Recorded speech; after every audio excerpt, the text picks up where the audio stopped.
ಜೀವನ ಬದುಕು ಎಂಬುದು ಜಟಕಾ ಬರ್ತಿ. ಶ್ರೀರಾಮನ ಜೀವನದಲ್ಲಿ ಅದೆಷ್ಟೋ ಕಷ್ಟಗಳು ಬಂತು. ತಂದೆಯ ಆಸೆಯಂತೆ 14 ವರ್ಷ ಗಾಡಿ ವನವಾಸವಾದವರು ನಾವು.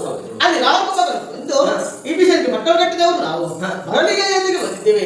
ಈ ರಥಾಮಠಕ್ಕೆ ಬರೋದಕ್ಕೆ ಕಾರಣ ಉಂಟು. ನೀನೀಗ ತುಂಬ ಗರ್ಭಿಣಿ. ಭಯಕ್ಕೆ ಉಂಟು ನನ್ನ ಹೇಳಬಹುದೇ?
ಅಯೋಧ್ಯೆಯಲ್ಲಿ ಸುಖ ಜೀವನವನ್ನು ನಡೆಸಿ ಸುಖ ದಾಂಪತ್ಯ ಬಲವಾಗಿ ಈಗ ನಾನು ತುಂಬು ಗರ್ಭಿಣಿಗೆ ಬಯಕೆ ಎಂಬುದು ಇದ್ದೇ ಇರುತ್ತದಂತೆ.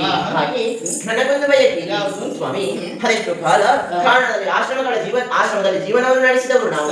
ಹಾಗಾಗಿ ಮನಸ್ಸಿಗೆ ಗೆಲುವು ಎಂಬುದು ಬರಬೇಕಾದ್ರೆ ಆಶ್ರಮಗಳನ್ನು ಭೇಟಿ ಮಾಡಬೇಕು. ಋಷಿ ಮುನಿಗಳ ಪಾದ ಸೇವೆಯನ್ನು ಮಾಡಬೇಕು. ಋಷಿ ಮುನಿಗಳು ಮಾಡುವ ಜಾಗದಲ್ಲಿ ಪಾಲ್ಗೊಂಡು ಅವರು ಮಾಡುವ ಜಾಗದ ಧೂಮವು ನಾಸಿಕವು ಆಗಣಿಸಬೇಕು. ಹೇಳುವಂತ ಮಂತ್ರವು ಕಿವಿಯಾರೆ ಕೇಳಬೇಕೆಂದು ಆಸೆ.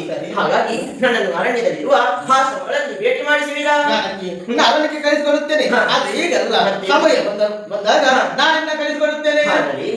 ಅದಲ್ಲದೆ ಇನ್ನೇನಾದ್ರೂ ಆಸೆ ಉಂಟಾ? ಸ್ವಾಮಿ, ರಥ ಮಂಟಪ ಕರೆದುಕೊಂಡು ಬಂದಿದ್ದೀನಿ. ನಿಮ್ಮ ತಂಗಿಯ ಮೇಲೆ ನನ್ನ ಶಿರವನ್ನಿಟ್ಟು ಮಲಗಬೇಕೆಂದು ಆಸೆ. ನೆರವೇರಿಸಿಕೊಡುವಿರಾ?